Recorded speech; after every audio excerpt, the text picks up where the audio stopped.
recorded. So just know that I will be sending this out through to all of our participants.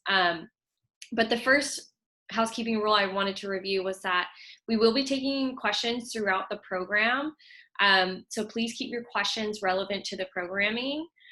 Second, we do ask that you be mindful of your time. As we know, fundraising and raising capital has a lot of questions, and we definitely want to give the opportunity to others to get through their questions as well.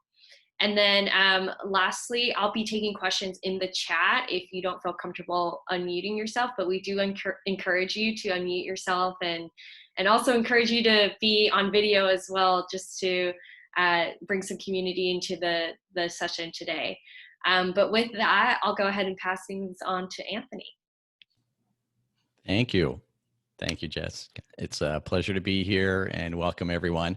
And first, just if you could just, if you can hear me okay, just kind of raise your hand so I can sort of see that you, oh, perfect. Great. Excellent. Okay. So let me just give briefly my background, and then we'll jump into the heart of the matter here. I started my career many years ago designing mainframe computers for Unisys Corporation. And if you haven't heard of Unisys at the time, they were the #2 computer company to IBM. And my career there was very fortunate, and I had the opportunity to run engineering for Unisys Corporation. And then I built a startup around open source software and services, and it hit the market at the perfect time, and we grew this little startup. This is right at the beginning of the open source movement, and we grew that little startup to a couple $100 million in just a few years. And then after that, I built a healthcare company focused on helping reduce the incidence of chronic illness. And then after that, I sort of semi-retired. And then a dear friend of mine was traveling. She was backpacking across South America, and she actually spent 6 months doing that trip. And it was an amazing trip, but it was also very distressing because everywhere that she stayed and everywhere she traveled, she kept meeting women who had been victims of assault. And when she got back to Philadelphia, which is where we were both located at the time, her neighbor was out feeding her parking meter when she was grabbed from behind and dragged into an alley and severely beaten and brutally raped. And it was just a horrific, horrific incident. And she called me up the next day and asked me if I would build a company with her to help reduce the incidence of assaults against women. And we built a company called Roar for Good. And I'll talk a little bit about that as we go through the presentation today. So I also want to say that everything I'm going to share today is based on my real life examples of raising capital. So you're going to hear exactly what works and what doesn't work. And I also want to tell you that I pretty much made every mistake that could be made when raising capital. So, so part of my goal here in sharing this is so that you don't have to make the same mistakes that I did as we go through that. So with that, let's jump in here. And as Jess said, one of the things that I want to do, I want to make this interactive because this presentation is for you. So questions at any time, either unmute and speak or put it in chat. And I'm going to try to keep us on track because I don't want to spend too much time going down any one rabbit hole so that we can get through this whole presentation by 1:30 or 1 hour from now. So we may run over a little bit, but I want to try and see if we can get through this in an hour. So questions throughout, but I'm going to try and keep us on track as we go through that. So everyone good with that? Give me a kind of a thumbs up or you're cool with that? Awesome. All right. So then let's jump in. Oh, and I should have asked one other thing. Can you all see my screen okay? I'm not sharing my screen yet, am I? I am not. So that would make it a little challenging, wouldn't it? All right, hang on one second. All right.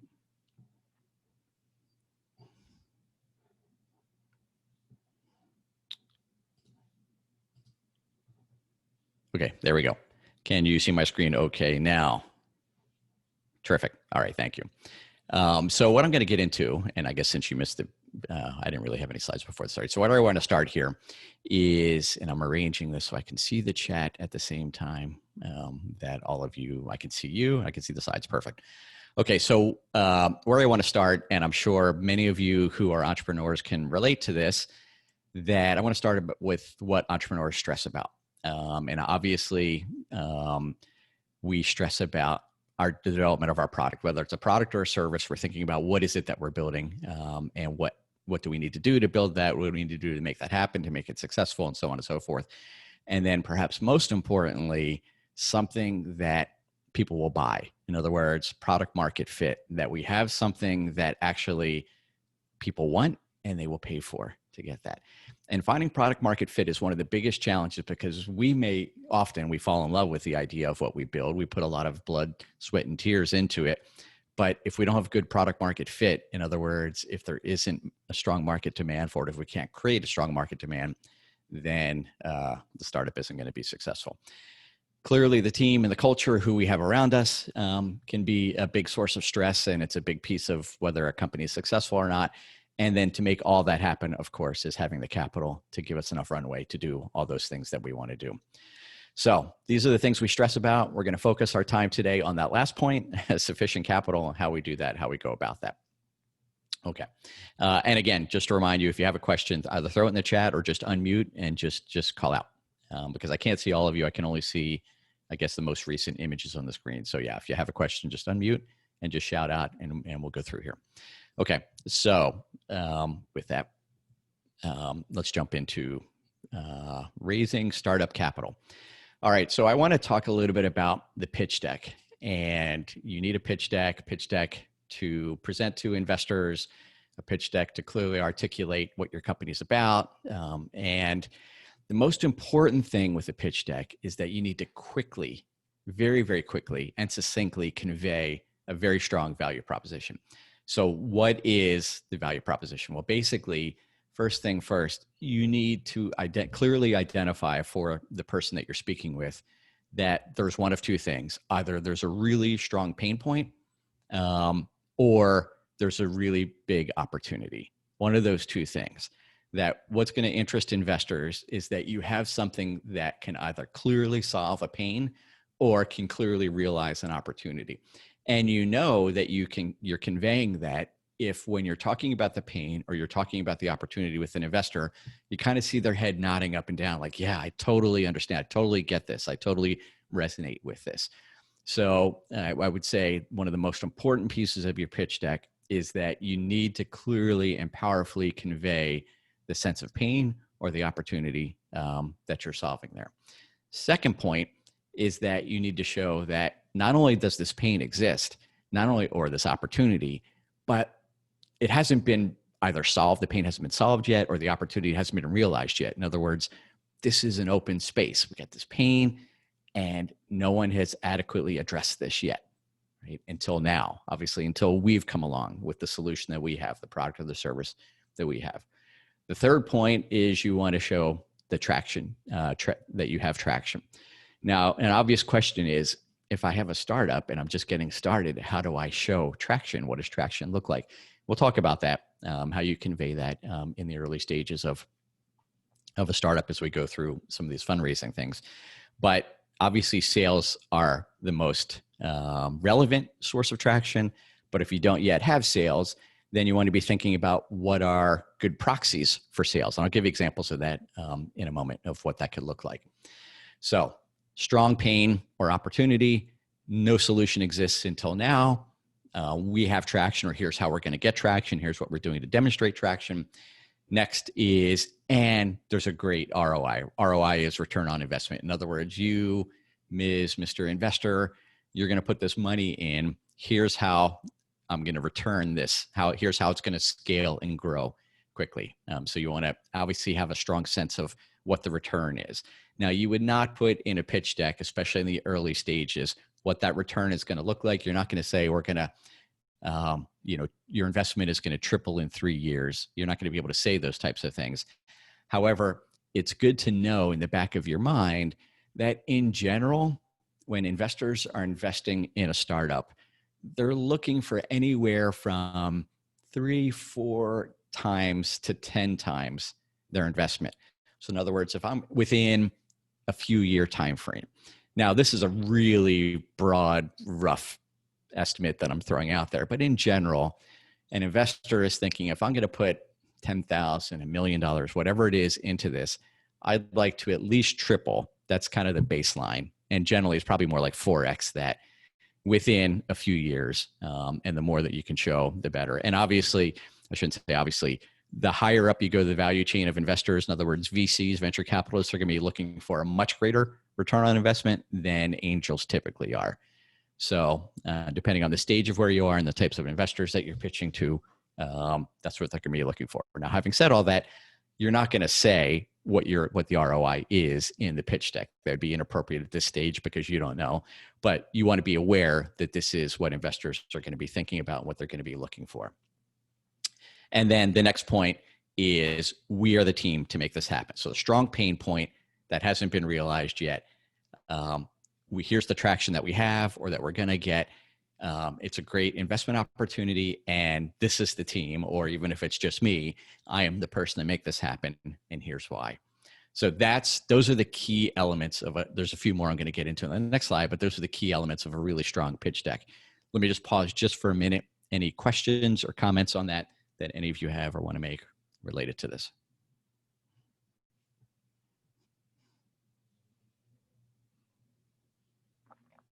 Okay, great.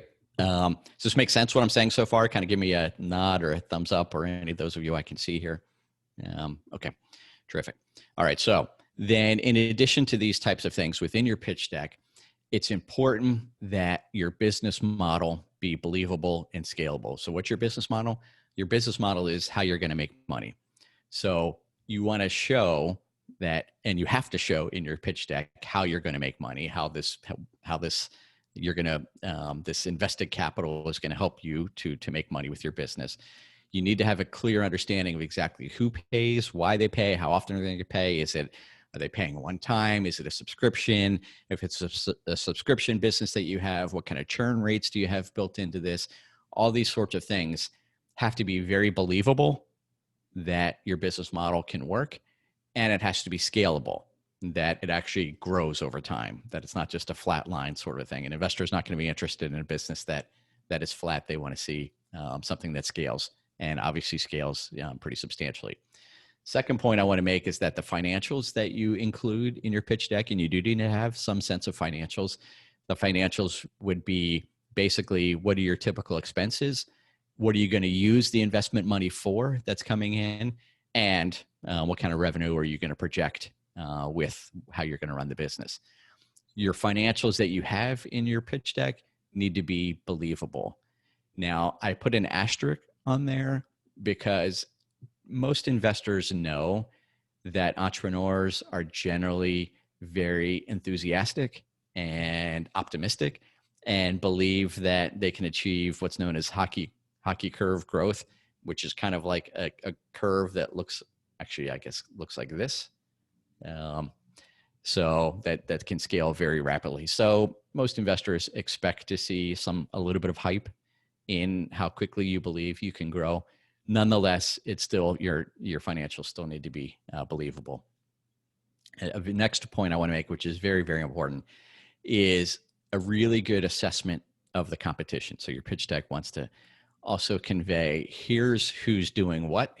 These are the other players in the space. Here's what they're doing. Here's how we're different.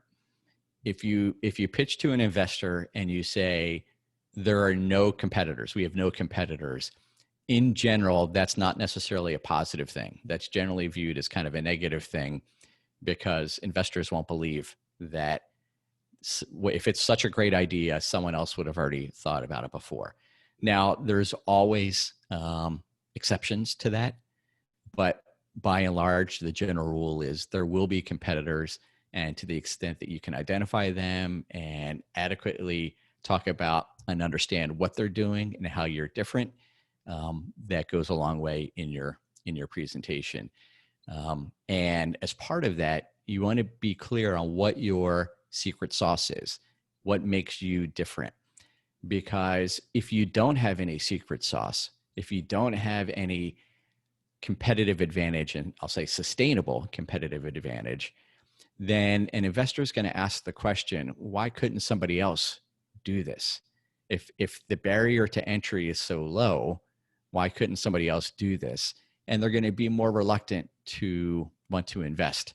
So the more that you can convey your secret sauce, which is how we're different, and you do that vis-a-vis who else is in the space and what they're doing, the competition, the more effectively you can do that, the more you're going to be able to convince an investor that this is a great business opportunity. And this goes back to what I said on the prior slide, that we are the team to make it happen because we understand the competition. We have this secret sauce. We understand how we're going to sustain our differentiation and make this work over time.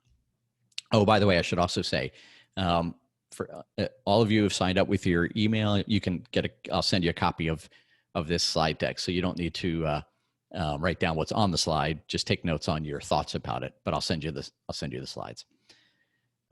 So again, you want to be sure that the business model is scalable, your financials are believable, that you have a really good assessment of the competition, and your schedules are also believable. So your schedules are how long it's going to take us to get the product or the service kind of refined, how long it's going to take us to get our first sale, how long it's going to take to get subsequent sales from that. Do we have iterations of the product that we're building? So basically, your overall timeline has to feel believable and reasonable. And again, I probably should have put an asterisk on that because, again, entrepreneurs generally are optimistic and investors know that, but it can't be impossible. You can't say, I'm going to build this app, this complex, mission critical app, and next week we're going to launch it. Okay. Yeah, maybe. So, and then the last point I want to make on the pitch deck is a fair valuation.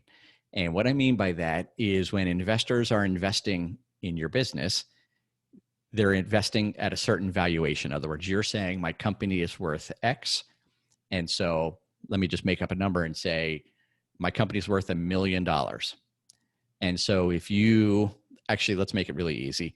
If my company is worth $900,000, and if you, Mr. Investor, are going to put in $100,000, then you will own 10% of the company, right? Because now they'll have 100,000 out of a value of, now the company's valued at $1 million. So we said the valuation is worth 900,000. They put 100,000 in. Now the value of the company is $1 million.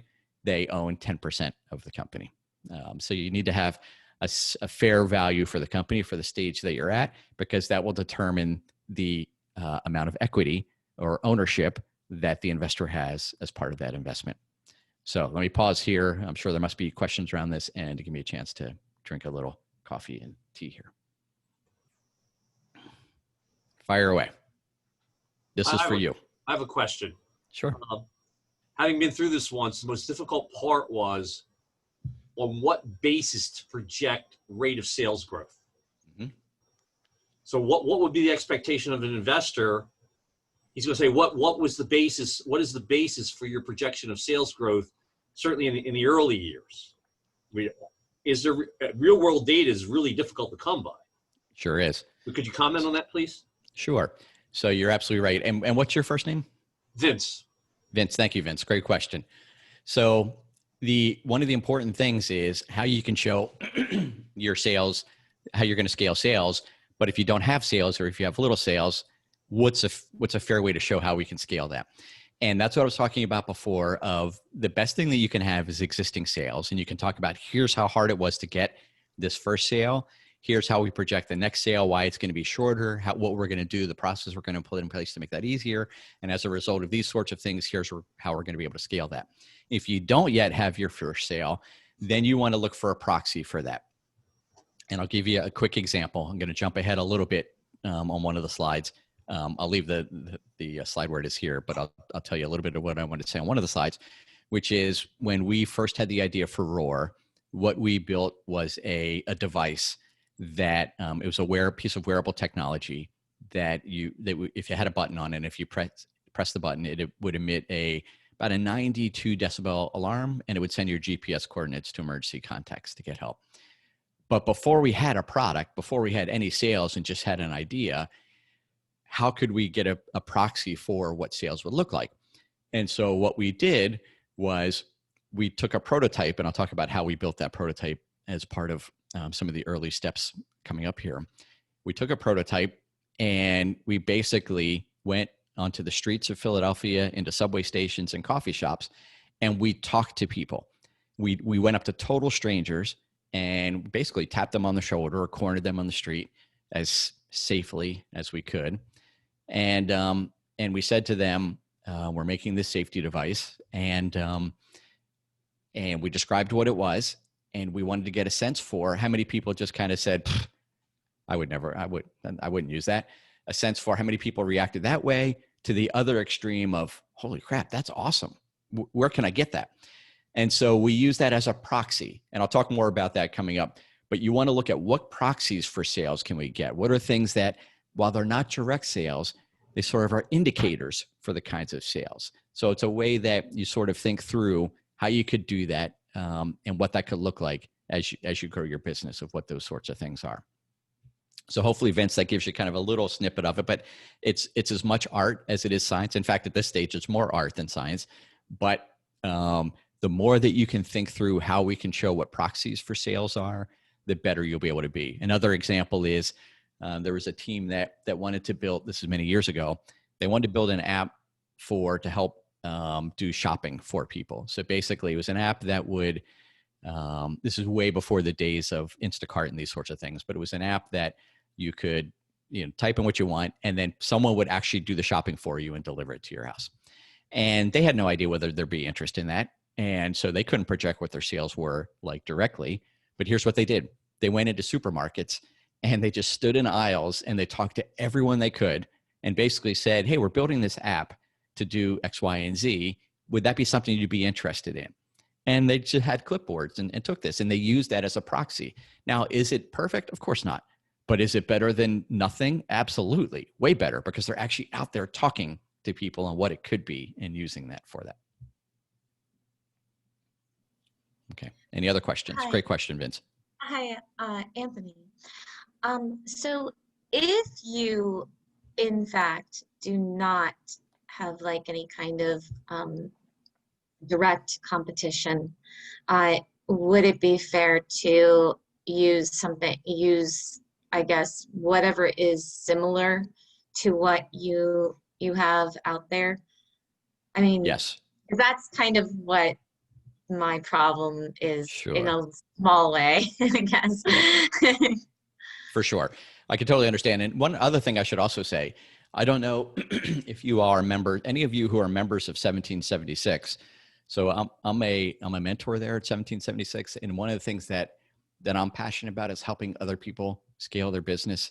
My career is very fortunate, and I would love to help other people not make the same mistakes that I did. So if you're part of 1776, you can always reach out to me. Just signed up. Awesome. So reach out to me, and I'm happy to kind of help you think through and some of the challenges related to that, Amy. Okay. But yes, in general, go ahead. Oh, and then I had another question that was connected to your previous question. Is it fair to also send out a survey maybe to some people that you might already know as your proxy? Surveys are great way to do it. The only challenge with surveys, and you have the same challenge doing things in person, is that what you're measuring is how people want to see themselves, not necessarily what reality is. So in general, the more that you can talk to strangers, the better. Like if you ask your family about your idea, of course they're going to love it because it's your family, and they're not going to tell you, here's why this is probably not a good idea. So when you're doing surveys, asking friends, unless your friends are the perfect target demographic for who you're selling to, the perfect, kind of avatar or persona.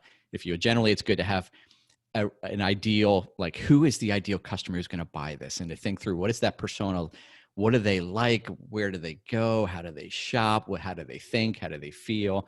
The more that you can really understand that and feel that, those are the kinds of people you want to reach out to. So if you can survey them, if you can find, so obviously for people who were building a shopping app, the perfect place to do that would be in the supermarket and talk to actual people who are there shopping. That's their exact, especially anyone who's shopping who looks like they don't want to be shopping. Like that's the perfect person to talk to.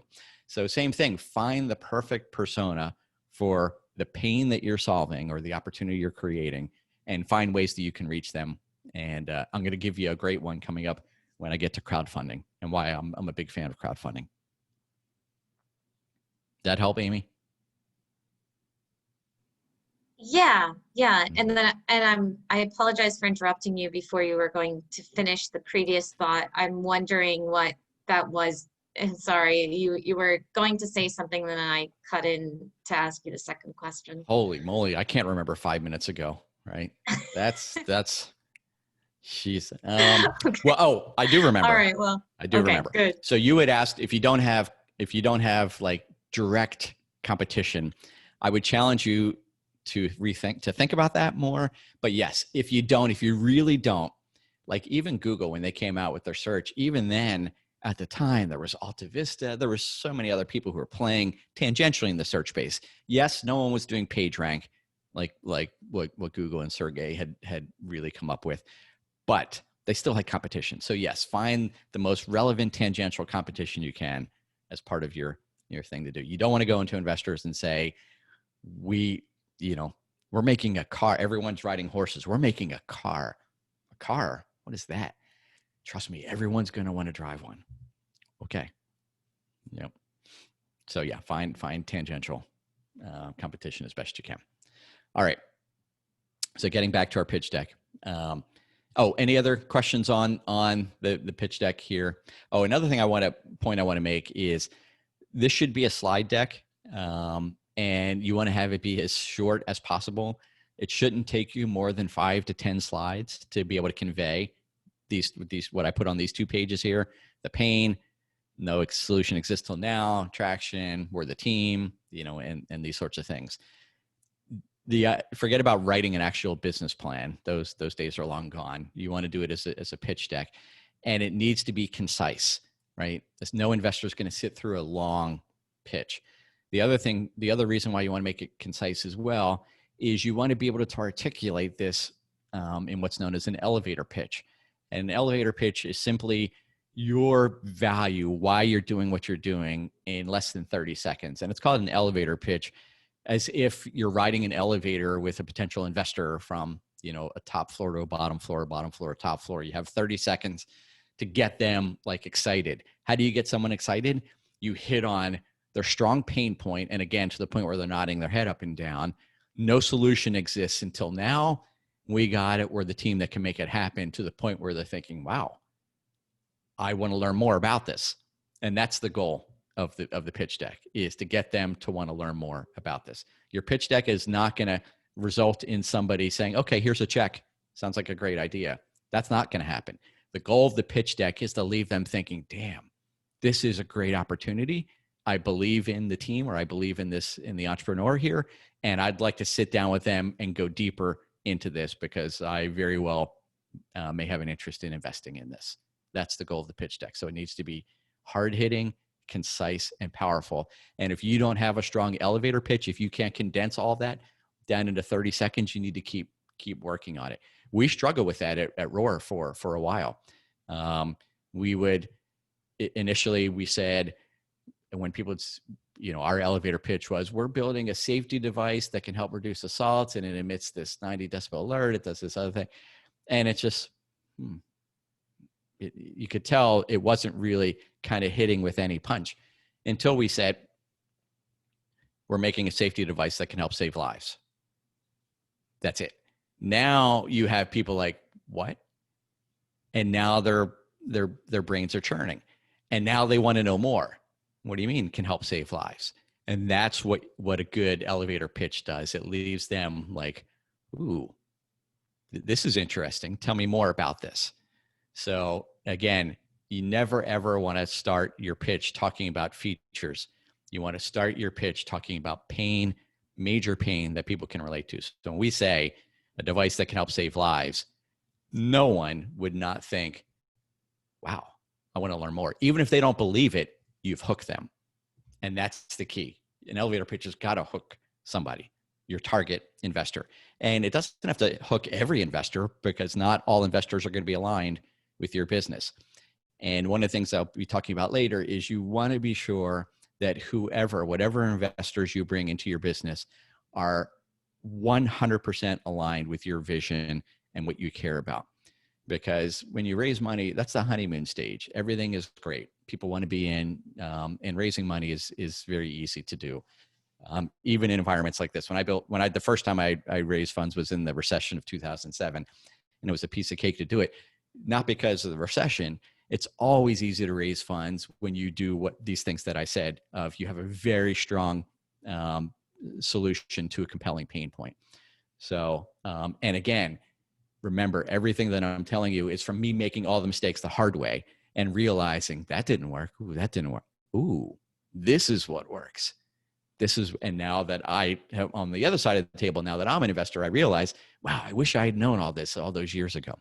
So anyway, you got to be able to convey it powerfully and quickly and hook the investors, but only those investors that you're 100% aligned with. All right. Anthony, this is Troy. Just real quick comment on that. Can you comment on you talk about making the pitch deck concise, right, and clear in an elevator pitch, and I've seen a number of decks that have been followed that 10-slide rule, and it was just everything that the entire life cycle of the company was poured into these 10 slides, right. As opposed to really being tight and clean and just getting to the points that are going to, get the interest so that you can get that next conversation. So can you speak to that a little bit? Because I know that there's some dialogue about, should it be 10 slides? Should it be 50? Mm-hmm. Is the number of slides important, or is it the message that's important? It's the message. And it's a great point that Troy brings up. And, there's a million templates out there. I am a fan of the art of the start, which is where kind of that 10-slide thing came from. I do think there's a lot of value in that, and it's timeless. However, what I would suggest is always put yourself in the shoes of, in this case, the investor. And now you're the investor. And what would matter to you? Do you want to see these things? Do you want to know what an exit could look like 10 years? No, you don't want to know that. I want to know what's going to happen over the next 6 months, and convince me that that you have a plan to be able to do this. But here's kind of the secret, really. Investors aren't investing in your business. They aren't even investing in your idea. They're investing in you, because every investor knows that as soon as you hit the market, no matter how great your business plan is, it's going to change. Throw all the plans out the window as soon as you hit the market. And what matters most is that you have the ability to zig and zag, read the trends that are going on, not get so attached to any one position. Yes, have strong confidence and determination, but not to the point where you're like blinded by reality. So the investors want to know that you have the wherewithal and the ability to be able to zig and zag and figure your way through this, starting with, where you're entering the market and figuring a way to get something that can scale.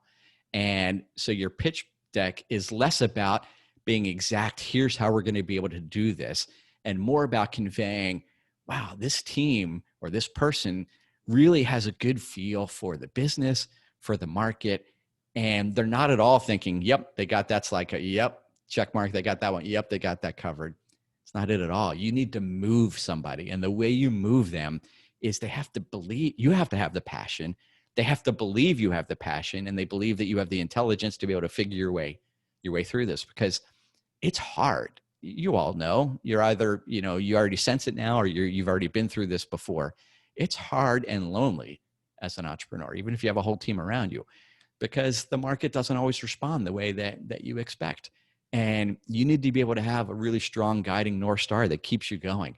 And so the most important thing about the pitch deck, in addition to conveying that strong pain point in your solution, is that you or your team are the team to make this happen.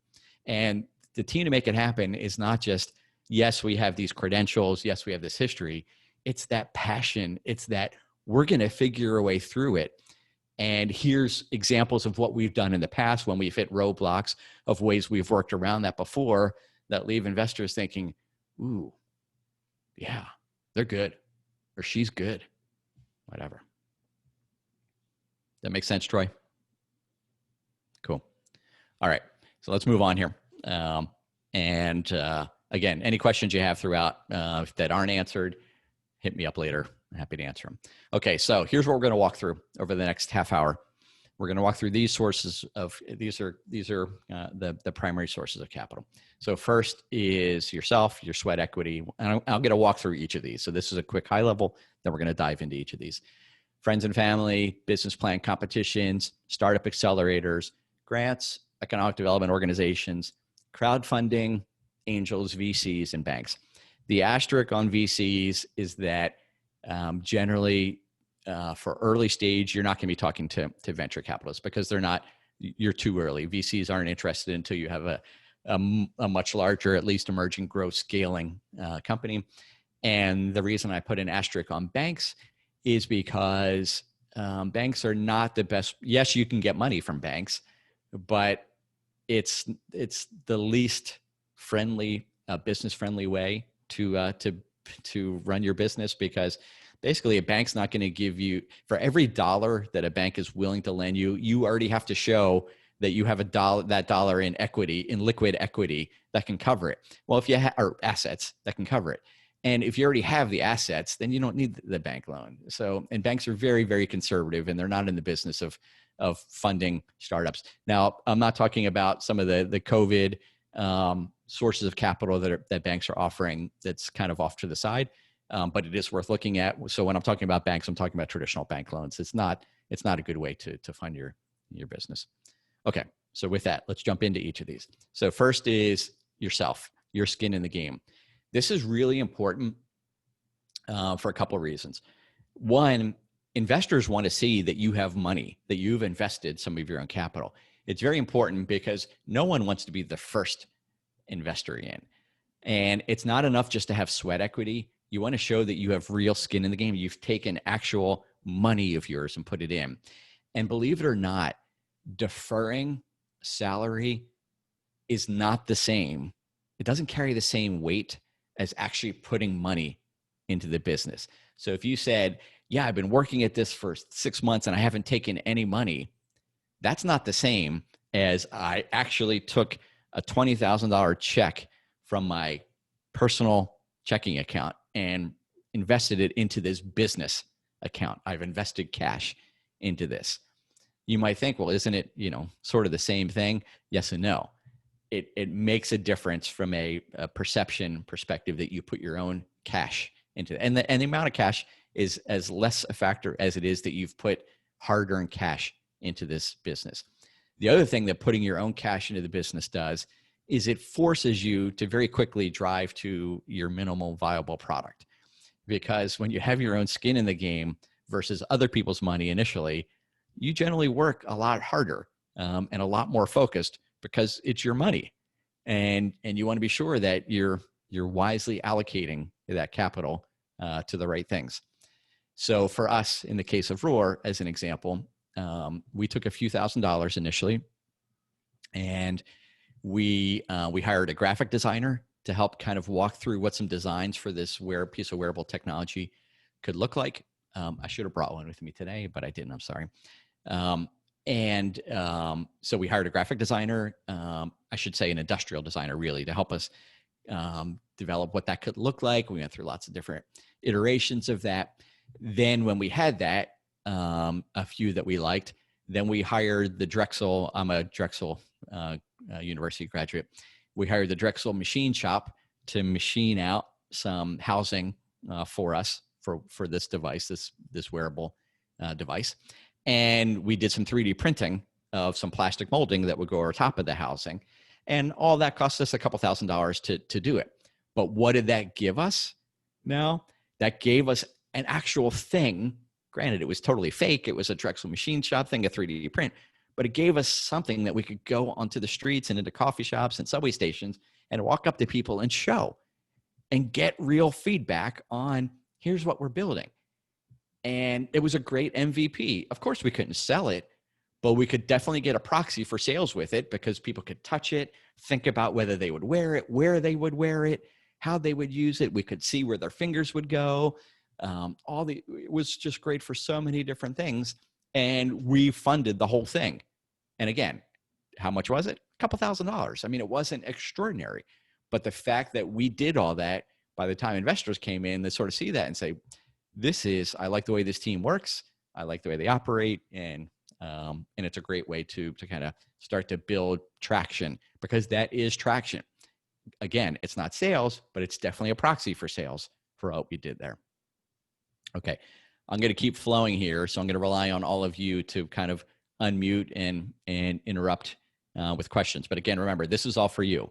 So if you have questions, please shout. The goal is not to get through the slide deck. The goal is for all of you to feel empowered about raising funds and feeling confident that, ooh, I know a lot more than I did, or I feel a lot more confident about what I'm going to do next to go out and raise funds. So I have a question. Sure. Yeah. So I guess you gave an example of a quick kind of prototype for a wearable, which is, I guess, partially hardware. For those who are doing purely software, how seriously do investors take simulation and simulated software to kind of quickly get something up and going for a prototype? Because something like, the type of technology that we're building, it takes a long time to actually get to the even MVP, where it's actually standalone. But a simulated prototype we can certainly do. So how seriously do they take? Sure, it depends on the space. I mean, if you're if it's if you're doing some simulated annealing for bit mining types of things, that would go a long way. But if you're doing simulations of how you think the market's going to respond, probably not. I would look at what is the value that the software offers, what kind of surveys can you do, what kind of people can you speak with who would have an interest in that, to sort of, because people don't really care. Investors are going to care a little less about the software and more about what's the software do, what's the impact, are people going to buy it, or companies going to license it? And so showing traction with that, and less about showing screenshots on the software. Just a real quick example. So in the healthcare company, I built a patient portal software. This is before the days of patient portals being popular. And I had all these technologies that I built so it could interface into EMRs and all these sorts of things. And investors could care less what the application was, what I wrote it in, what the APIs look like, what EMRs it they didn't care about any of that. What they cared about was, show me some hospitals that are interested. Show me some physician practices that are interested. So it's less the software and much more, what does the software do, that matters. So it wasn't like I was trying to get them excited about, look what this screen can do and look what this screen can do and this other thing. It was much more about who's buying it, who's using it, why do they care? Those come in like support letters, or how do you demonstrate that? Like, just talking to people. So, talk to, using the hospital example, talk to hospital, build an advisory board and find hospital executives who are willing to be part of it. People will join an advisory board because they believe in the mission of what they're doing. They'll help give guidance on the way this could look. It's a great way to, again, it's another proxy for sales. Your advisory board, who you can attract to your advisory board. And an advisory board is totally different than a board of directors. An advisory board is just people in the community who you've been able to get interested in your business, who want to just lend their brain in return for coffee and anything else you're willing to offer them, because they want to help give back in their own way. And if you can't get someone to join your advisory board, then that should really force you to think about, do we really have a strong value proposition? Do we have a strong team that people want to be a part of and want to join? And if the answer is no, then that's great information to help you look at it and think about, what else can we do here? Thank you. Yep. Okay. So moving on then. So business plan. I love business plan competitions, especially through universities. And the reason universities is because pretty much every university nowadays has business plan competitions. They're open to students and alum. And so, as I said, I was a Drexel alum. My business partner was a Temple University alum. And so they're great because they help you hone the pitch, because they give you practice on building the pitch deck. They have people involved to help with the presentation. You get feedback, and then you're up in front of a live audience, or you're Zooming in front of a live audience, giving your presentation. You get feedback. And if you do well, as you see in this image, if you can see it clearly, so we won this first Temple business plan competition. We got a check for $20,000. And a great thing about these business plan competitions is the money is totally non-dilutive.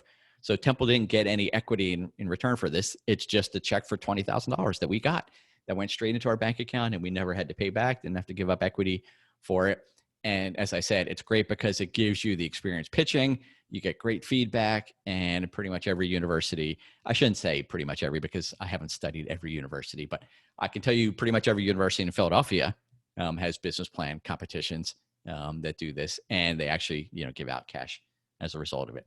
So I would strongly encourage you to look at your alma mater or your co-founder's alma mater and see what they're doing and find out how often they run it. And if any of you are fortunate enough to be part of Temple, Temple does such a great job with their business plan competitions. Drexel's getting much better too, but Temple really set the stage in Philadelphia. And I'm not a Temple grad, but I'm very proud of Temple and what they've done. If there are any Temple grads on here, shout out to you and your alma mater. Okay. Next is friends and family. So this is literally you reaching out to friends and family with your pitch, with what you have to offer. And generally, you want to make sure you have some market traction. You generally aren't going to raise money from friends and family until you show that you have something, because do you really want to take someone else's money when you're not yet sure that you're going to be able to make money? So you want to have some traction. Now, again, traction doesn't necessarily mean sales, but it does mean you've gotten those proxies for sales, right? You want to have a clear value proposition, which is, that the market cares and how you're going to make money from this. And generally, once you start bringing money in these early stages, so like the friends and family round, it's going to be done as a convertible note. So let me just spend a couple minutes here on a convertible note. Now, for those of you who are not familiar with it, and for those of you who are, I apologize for this information you already know. But a convertible note basically says, I don't know what the value of my company is yet, but I want to raise $200,000. I'm making up a number. I want to raise $200,000, but I don't know the value of my company. So I'm going to offer you an opportunity to invest in my company, and that investment will convert into equity once we determine what the value of the company is. So that's the convert. So it's basically, now I'm the investor. I'm giving you a loan, and that is going to convert into equity once, in general, when you do the next raise, like an angel round or something like that, you actually have a valuation of the company. So the reason you might wonder, why would investors want to do that? Because basically a convertible note says that, and this is a legal binding document, a convertible note. It basically says that you are on the hook. Now you're the entrepreneur. Let's say I'm the investor. I'm giving you this loan. Now you are on the hook to do one of a few things. One, either pay me the loan back, which is neither of us want to do that, because I'm investing because I believe in the business, I believe in you, and I believe in this 3x to 10x return. I don't want to be paid back my loan. I want to get the equity and see the company grow. But the options are that you pay me back my loan. Another option is you convert my loan into equity. And ideally, I want it to be as much equity as possible. You, as the entrepreneur, want it to be as low as possible because you want to keep as much equity as you can. And so the reason that I would give you this loan and have it convert into equity is because you're going to give me special favorable terms when it converts in return for my taking this risk in investing money early. Some of those favorable terms that you're going to give me are, one, you're going to give me interest on my loan. So generally it's going to be, somewhere in the 6 to 8% interest range. So basically that says that whatever money I give you between the time now and the time when it converts into equity, that it will have accrued that percent interest over that time. And that percentage range I said was annual. So 6 to 10% annual. It might be a little lower now with interest rates lower, but something in that maybe 6 to 8% range. So that's one thing that you're going to give me. The second is that when it converts into equity, there's going to be a maximum valuation that conversion is going to happen at. So even if you, let's say a year from now, I give you the loan now, and a year from now, your company is worth $10 million.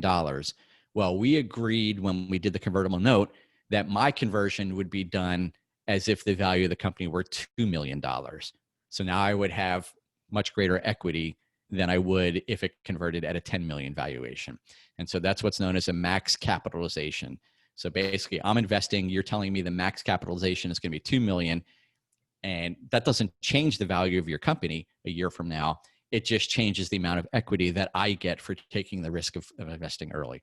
So I'm going to get interest, I'm going to get a max cap, and the last thing I'm going to get is a discount into the conversion, which means generally whatever other people can invest at the next round, I'm going to get 20% better terms than everyone else, which is another way. It's more like another interest piece of it. Don't worry about the details. Your lawyer will help you figure that out. You don't need to know all that. You just need to know that investors are giving you money on a convertible note that you're going to convert into equity at some point in the future. And that's generally the way it's done. Investors have you've incented investors with those things that I talked about. The value to you is you're getting cash in right now, and you don't need to know the value of your company at this point. Hopefully that's okay. I don't want to dive into the specifics of convertible note. You can look it up. Your lawyer can help you, but generally this is the way it's done. I want to get through the rest of the stuff here, but it's fairly standard, even though it sounds complicated. I think I made it sound more complicated than it really is. And I think next week, the next startup pitch may get into some of these, some of the legal stuff, and it'd be a great one to bring up there for that as well. I think Fred Wilf is doing that. Is that right, Jess? And so Fred can answer all of your questions on convertible note and things and what they're like related, but they're really easy, and I made it sound harder than it is. Okay. Startup accelerators. These are great. Y Combinator, Techstars, Dreamit, 1776. These are awesome. They're great because they generally take like a year of startup life and compress it down into, a few months. Generally the ones that invest, it's low dilution. They don't take a big chunk of equity with what they do, but the experience and the contacts and the mentors that you get through these are just phenomenal. And I'm a big fan of startup accelerators. If you can get in one, do it. Even if you don't think you need it, it's still worth it because it's going to force you to go much faster than you think you could, and it's going to keep you much more focused. And generally, most startup accelerators have a pitch day at the end. And pitch day is not just you presenting the culmination of all of what you've done during the accelerator. They actually bring real investors to pitch day to listen to your pitch and ideally invest. So it's not just you pitching, it's you pitching to real investors who have a real interest in businesses like yours. Okay, grants. Grants are great, but they take a long time. And if you've never written a grant before, don't even try to get a grant because there's a real art and science to grant writing. And there are people whose full-time jobs are writing grants. So there's a reason that's the case, because there's really an art and science, as I said, to writing grants. So there's nothing wrong with applying for them. Just don't let your business time get sucked up applying because they're hard to get. And you're oftentimes better partnering with someone who's already an established vendor within grants, but it's still worth looking at for that. Next are economic development organizations like the New Jersey Economic Development Organization, Ben Franklin Technology Partners of Southeastern Pennsylvania. I know here where I am in Alexandria, they have a development organization. Most communities have economic development organizations. They're great because they do a very thorough analysis of your business plan and your team. And even if you don't get money from them, the feedback that you get through the business plan analysis is terrific. And generally, if they do invest, they have very favorable repayment terms. So for instance, Ben Franklin, who I'm a big fan of in Pennsylvania, they generally invest with a loan plus a warrant. So the loan is literally a loan, like $250,000 to $250,000 loan that you pay back. But it's very favorable repayment terms that you don't even start paying until you have revenue. And not only that, the amount that you pay back is just a percentage of the revenue that you're making. So they're great the way they do that. And then a warrant is the equity piece that they get. Warrants are very complicated. You don't need to know the complication of them, but generally it requires advanced calculus to price out how warrants work. Your lawyer, and if you join next week's call, Fred can also talk about how warrants work. But generally, that's the way economic development organizations generally invest, is a combination of a loan plus a warrant. Okay. Crowdfunding. I want to talk a little bit about this because I'm a big, big fan of crowdfunding. Crowdfunding is great because it helps you validate your business idea. So do you remember when I said earlier that we took this device and we went out into the streets of Philly and subway stations and coffee shops and went up to these total strangers? The good news is that pretty much everyone that we spoke to said the same thing. They said, I'd buy one of these. I'd buy one for my wife, for my sister, for my daughter, for my friend, for myself. And we knew that there's a big, big, big difference between people saying that they would buy something and then actually pulling out their credit card and making a purchase. So the reason we launched a crowdfunding campaign was as much to validate our business as it was to make money. In fact, I would say it was way more to validate the business, because we thought we had a great idea. We had all these people who were saying it was a great idea, but would they really buy it? And the great thing about a crowdfunding campaign is you don't have to have the product. You pitch what you're doing and you see, would people buy this? So we were offering, basically, you pre-order our device, and we were going to sell it for $79, and if you pre-order, you could get it for $64. And so we thought that if we could get enough people to pre-order this, it would do two things. One, it would give us some money, but two, it would tell us that, yeah, there really is a market for this and people will buy this once we're ready. That's what I love about crowdfunding, is that it forces you to think through, what do we have? Who's our target? And would they actually buy it? It doesn't cost a lot of money other than your time and effort. And it enables you to quickly iterate, because if it doesn't work, if your crowdfunding fails, that's great data to say, what can we do with this? What is this telling us? So for us, we launched a crowdfunding campaign, and we did an all or nothing campaign. So the way all or nothing works is basically you say, here's what our target's going to be. And if we hit that target, in our case, you see $40,000 there. In our case, if we hit the 40,000, then we pretty much get all the money that comes in. So crowdfunding campaigns let you do it one of two ways: all or nothing, like the way we did it, or you get a percent of everything that comes in. The challenge with that second way is that you get far less of the cash that way. Most of it goes to not most, but a lot of big chunk of it goes to the crowdfunding platform. So we went all or nothing.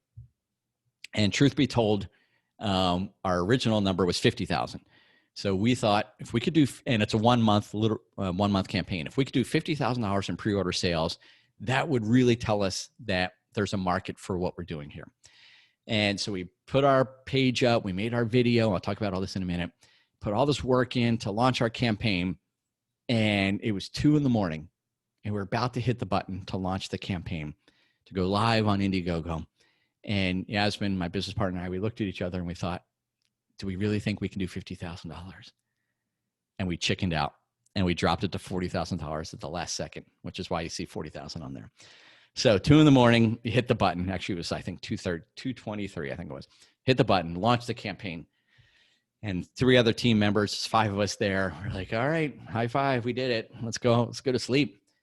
And, we had no idea what was going to happen. We were hoping it would work. And just before we left the office, we got like 15 minutes later, an order came in. Somebody in Florida bought one of our devices. And it gives me goosebumps even now, just thinking about it. And this isn't like a friend. Of course, we talked to all of our friends and said, hey, when we launch a campaign, can we count on you to buy one? Yeah. This was a total stranger in Florida. Here we are in Philadelphia. Total stranger at 2:30 in the morning or 2:45 in the morning buying one of our devices. Like, actual money just came in. Granted, it was only $64, but actual money came in for our product. We're like, this is crazy. It was just so rewarding.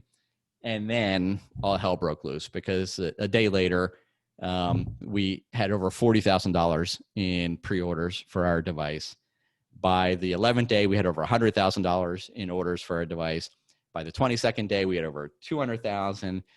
And by the end of the month, we had over $250,000 in pre-orders for our crowdfunding campaign. It was just ridiculous, absolutely ridiculous. And then Indiegogo, which is the platform we use, they kept us in there. They kept us live for another couple of weeks. So all told, we did a little over $300,000 in pre-orders. This is for a device that doesn't even exist at the time. You wouldn't even be able to get it for 6 months later. So we thought it ended up being a year later. We thought it would be 6 months later.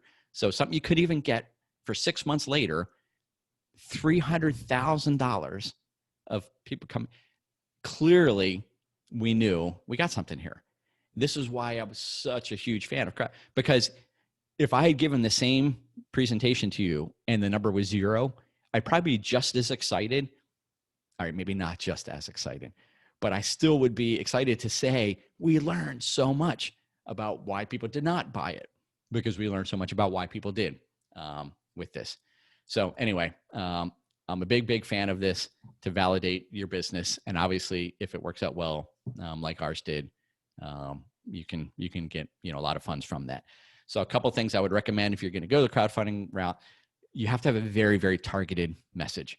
And if any of you are really interested, Yasmin and I wrote an article in Philadelphia Magazine. Just search for us and you'll find it, where we give a lot more details than what I'm sharing here. But you want to develop a really targeted message on what it is that you're doing. Study successful campaigns and ones that have failed that are related to your business. And you need to establish an engaged community before you start. The general rule of thumb is you want to have 30% committed. In other words, whatever ours was 40,000, you want to have 30% of that number committed, which means you've spoken to people in your network to say, are you going to buy one? And you have a spreadsheet that says, okay, I have all these people who say they're going to buy it. And you have 30% lined up. And ideally that they all buy on day one, because the platforms, the more traction they see early, they send more traffic to your site. So you want to drive everyone on day one in your network to purchase then, so you can get the benefit of that. The platforms themselves, whether you use Kickstarter or Indiegogo, they're experts. They will help you. You want to take advantage of their platform experts to help you. I already told you about the 30%. Produce a decent video, not a great video. Any guesses why I would say that? Make a decent video, but not a great one. Just unmute and shout out. So you don't look like you're too affluent. Excellent. That's right. That's a very, very important point. You don't want to look too polished. You don't want to look like, we spent all this money. You want to look scrappy. You want to say we spent a little bit of money. We put it, which is what we did. We spent $2,000 on our video. It was just Yasmin and I. Two different. We weren't sitting together at the same time. She was on camera. I was on camera, and it was the videographer who did it. They had great lighting and stuff, but it only cost us a couple $1,000s to do it. That video now has over 1.5 million views on YouTube. So, and when you look at it, you're going to say, yeah, it's okay video. It's definitely not great. It's definitely not, a wow video, but it definitely conveyed the message powerfully, and it struck a nerve with our target market. And you need to have clear roles during the campaign, the crowdfunding campaign, including a troll slayer, because you're going to get a lot of people commenting on your campaign, just, trolls out there, and someone's got to be managing that. And you also want to throw a launch party mid-campaign, because in general, you get this big bump at the beginning. Everyone's excited. People are investing in buying this thing. Then you're going to get a lull in the middle. And if you have a launch party, which we did, we did it at Saxby's headquarters. Nick Bear was just a wonderful supporter of us. And we did this big party in Saxby's headquarters and invited a whole bunch of people. And we saw this big bump of traction. We invited press and saw this big bump in traction in the middle of our campaign. And then you always get a bump at the end, because the crowdfunding platform is telling its network, hey, 2 days left, day left, 3 hours left, for people to get in and get these great deals. So that's why I'm a big fan of crowdfunding. And this is some quick techniques on how to make it work. Okay.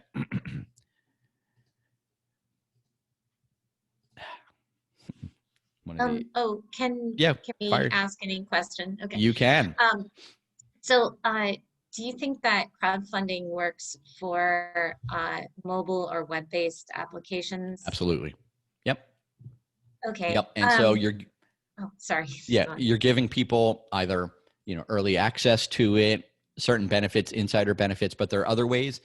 So if you have a software platform, I love, so I'm a big fan of a note-taking, I'll call it more of a knowledge management app called Obsidian, Obsidian.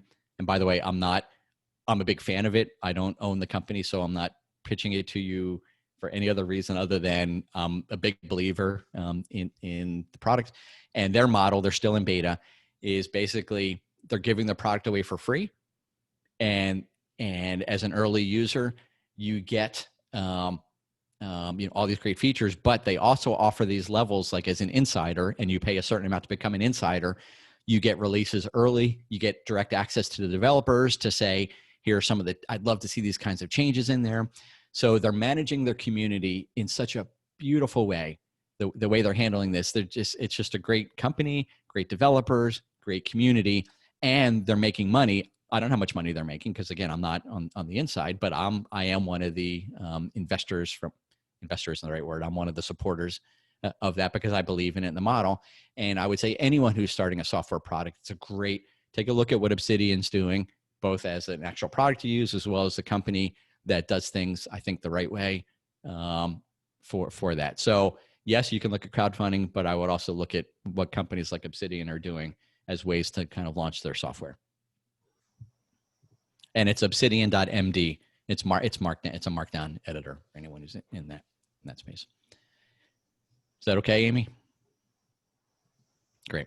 I have a quick question. Go ahead, Vince. Okay, in relation to, for want of a better terminology, marketing a product versus producting a market, with specific reference to the explosion in craft consumables, what's the relative level of difficulty in comparison with professional investors? You're going to find investors who are interested in this space. If you're talking to investors who don't have an interest in the space, it's going to be nothing to them. The ones who do, it's going to be very, very interesting. And it's a big business right now. You see lots of people who've built communities and businesses around that. I saw one of those actually is for sale on the PSL, Philly Startup Leaders listserv. Somebody is selling a business like that because they got so much traction and they can't keep up with it. So, it's definitely something that investors would be interested in because it's hot. But you need to show, here's my differentiation, here's what I'm doing, here's the pain or the opportunity, here's why I can make a difference. Don't think of all investors in a broad group. Think of investors specific to this particular niche or this industry or this kind of space, if you will. Thanks.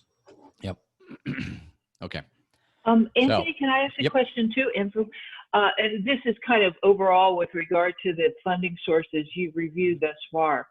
I know that Roar had a bit of a strategic pivot last year, where you went from targeting consumer markets for the product to B2B.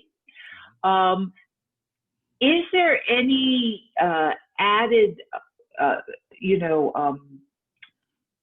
participation, let's say, by the funders? Let's say it's equity funders in that kind of product pivot, strategic product pivot.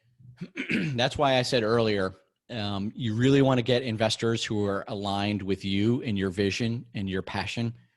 Because as I said, once you hit the market, throw all plans out because you want to see what the market is telling you. And when you realize that, hey, we can go this B2C, but we're going to scale at this rate, B2B, we can scale much faster. There's these pain points that we weren't even aware of, excuse me, where there's a product market fit.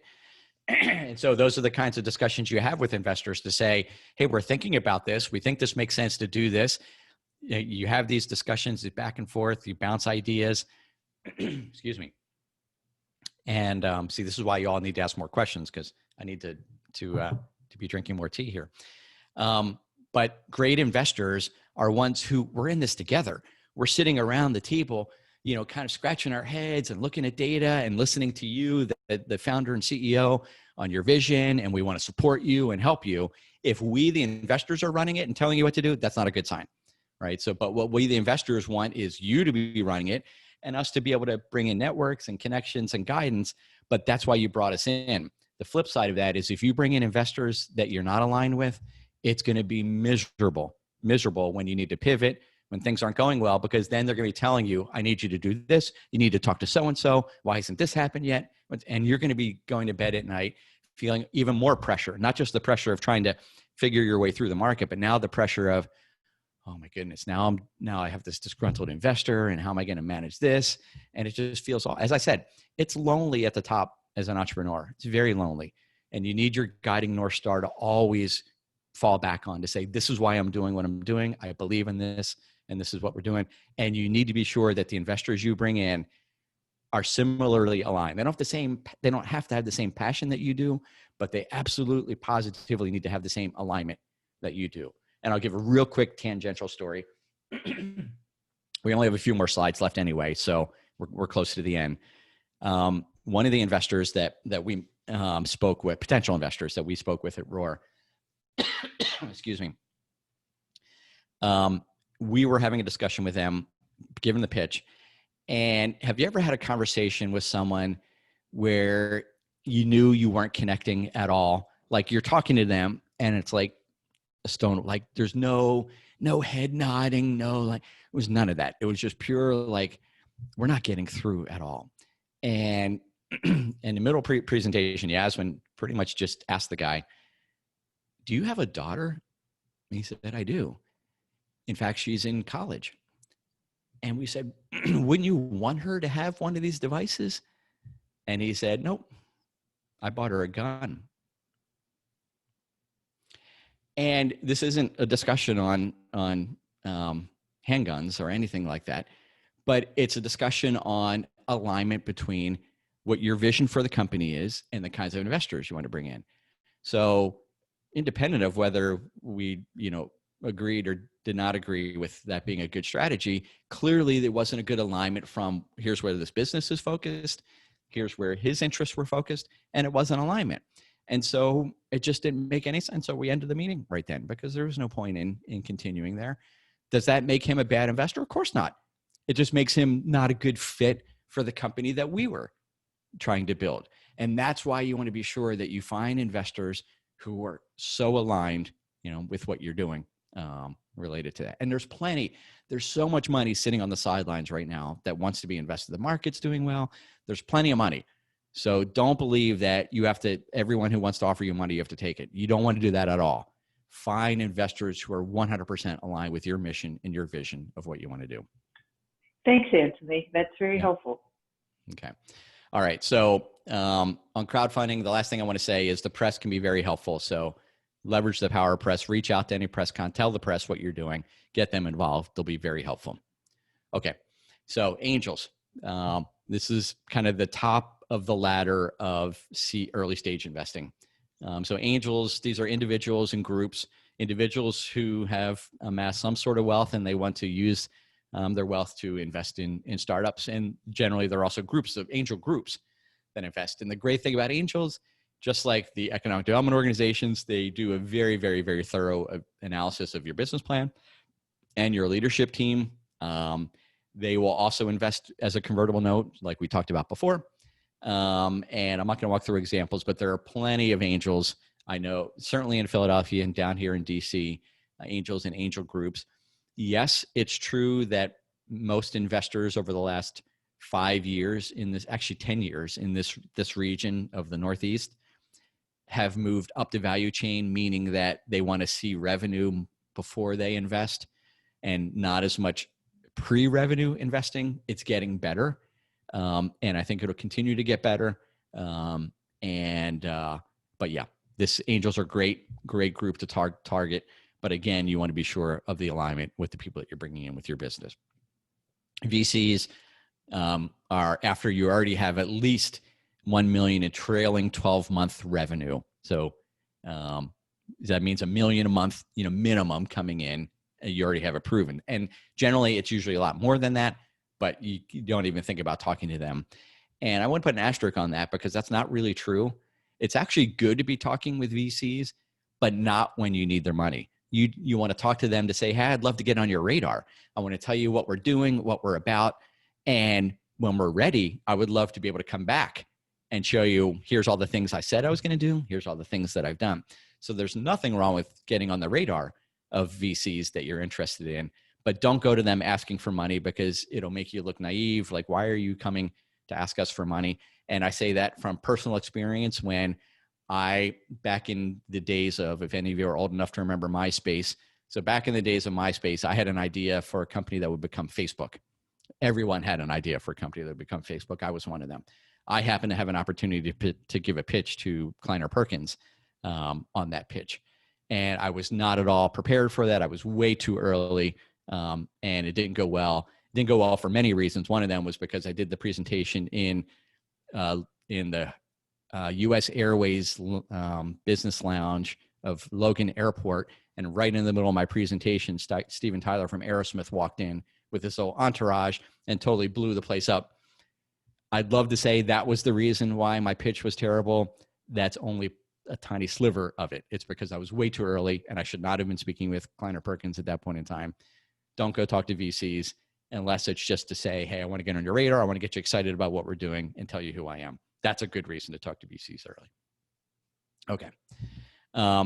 So you have multiple rounds of fundraising, pre-seed, which is the sweat equity, friends and family, these sorts of things, your seed round, your series A, B, C. There's nothing binding about these names. You can call it anything you want. These are just industry terms. There's no definition for a seed or a pre-seed or series A. You could call it series A plus. You could call it series A. You can call it anything you want. But so what I'm telling you, this is in general the names that people use. So pre-seed in this stage is where you're kind of studying the market. You really understand the pain, or you're getting to understand the pain and the opportunity. You know the competition. You're building that.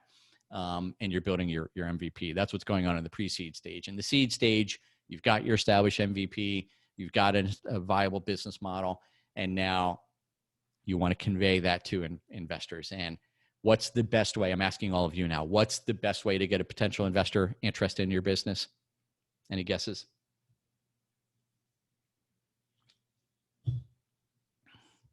One word. Profit? Starts with an S. Oh. Close. Sales? Sales. Sales. Yep. Right. So get sales. Find a way that you can. Now, if you can't, you can't. Then you do proxies for sales. But if you can show that you've actually sold it. So let me ask you this. What do you think investors had to say after our crowdfunding campaign? Do you think they said, now we're not interested? Of course not. We had every investor coming out of the woodwork wanting to invest in Roar after that crowdfunding campaign. Why? Because we showed sales, that there's interest in what we have. Now, you don't have to have that much sales to get investors interested. But if you can show any sales, this is why you need to get out and find a way that you can sell what you have, even pre-sell it, right? So look at, again, in the software model, look at how, again, companies like Obsidian are allowing people to invest, although I'll put the word invest in quotes, to make a contribution, right, to pre-sell, and get early access to things. There are ways that you can prove sales and demonstrate that. All right, so that's what you're doing in the seed stage. Series A, this is when generally you're growing. You have demonstrated that you have a good business model, which means you know how to make money, and a good run rate. You have money coming in. You've proven that you can differentiate yourself from others that are out there in the market. And now you know how you're going to scale. And this is what you're using investment money now is, hey, we got this traction and we're growing like this. The investment money is going to allow us to grow like this, right? That's what you're doing in Series A is you got a successful business. Now you want to show how you can scale it more quickly. That's where the investors are going to doing in the Series A level. All right, quickly then, I want to close with 2 more slides. Fundraising mistakes to avoid. Don't over-rely on your business plan. Don't under-rely on it. The market will always be the source of truth, but use your business plan as kind of your guidance. And of course, never let your North Star get too far away from you. Don't have a weak elevator pitch. I already talked about that. Don't fall into the trap of believing you're hype, right? Let the market tell you what reality is. Not asking for enough money is a common trap that many investors fall into, basically, and entrepreneurs fall into. The general rule of thumb is however much money you think you need, double it. Okay. Another mistake that many of us make is thinking our company is worth more than it is. There's no valuation is more art than science, but see what other companies are valued at. See what investors are requiring, how much investment they want. If someone tells you, I want to give you $100,000 and I want 10% of your company, well, they are fixing the valuation. They're saying your company is valued at $1 million. You could say whether you believe it or not, but think a lot about your valuation. Don't give away too much equity. So be careful with costly dilution. Remember, not all investors are the same. Be careful with having too many investors. It makes your cap table very, very complicated, and board meetings very hard. And if you need to pivot or want to pivot, even more challenging. And don't believe that money from one investor is the same as money from another investor. Okay. How to find investors? Through your network, your extended network. So the people the people on LinkedIn, all of your service providers, their networks, so your lawyers' networks, your accountants' networks, just because an important thing, and I should have mentioned this earlier, when you are presenting to investors, you don't want to be begging for their money. You're offering them an opportunity. You are going to change the world, and you're giving them a chance to come along for this ride. You need to believe in that, and you need to convey that kind of passion and that kind of message. If you're going out thinking, oh, I'm so desperate for your money, not that you'd use those words, but if it comes across that way, no one's going to be interested in that, right? You're giving investors an opportunity to get in on this thing that's going to make a huge difference. And so you want to be proud of reaching out. You don't want to feel like you're begging. You want to feel like you're giving people an opportunity. So when you're reaching out to your network, it's not from the perspective of, hey, can you please help me out? It's from the perspective of, I can help you. I'm creating this opportunity, and I'm carving out 10% of this opportunity to let people that are aligned with my vision of what I want to do to be part of this. And if you don't believe that, then you've got the wrong business. You got to believe it. You have to kind of own it and think, I'm doing something here. And again, if you don't, go back and rethink about your North Star and why you're doing what you're doing. So then when you're pitching that to people, it comes across that you're creating this opportunity for them to make a difference. Total mindset shift, but you have to own it and you have to do it. All right, so reach out to your network. Business plan competitions, I already talked about. Use all your people in your network, their networks. Accelerators that we talked about before. And beta users and paying customers can also be great ways to get investment in, either them directly or people that they know in their network. Again, you're not asking, you're creating an opportunity for people to get in on the early stages. So when you can convey that, you will see, people come out from all over the place saying, how can I invest in this? Build a great community. If you're a community-based software app, build a great, product that can make a difference in some way, or service that can make a difference, so that people are like, this is amazing. I'd like to be a part of it. Now, when you're reaching out, it's a totally different mindset because you're creating this opportunity for people. All right. Yes, there are regional variations. It's much more conservative here. Actually, DC seems to be, I've only been here for a little bit, so I don't have as much of a feel, but DC seems to be a little bit more conservative than Philadelphia.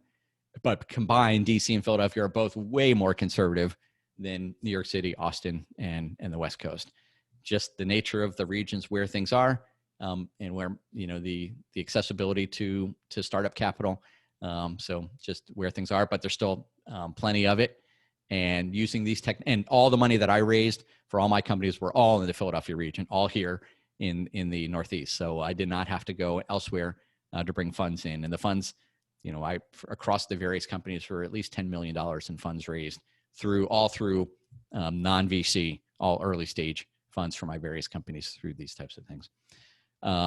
So put these techniques into practice. It's obviously, there's no guarantee of success, but if you avoid all the mistakes that I made and you follow what we talked about today, your chances of raising funds for your startup and achieving the goals that you want to achieve will be hugely increased.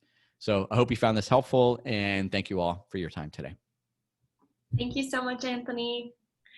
I just wanted to highlight again that Anthony is one of our 1776 mentors, and he does have open office hours. So if you are a member, please be sure to schedule some time with him. He's obviously, you can see, a great mentor for us, and we appreciate your time. And I also wanted to put in the chat that our accelerator applications do close tomorrow at midnight. So if you haven't applied yet, please do. It is a hard deadline of midnight, so we will not be accepting applications after that. And you can find out more information about the programs that we run right on our website. But again, I'll be sending out this recording and the slide deck to everyone here today. All right, thank you. Thank you, everyone. Thank you so much for presenting the information. Appreciate it. Thank you. Thank you. Thank you. Thank you. It was really helpful. I definitely appreciate it. Thank you, Amy.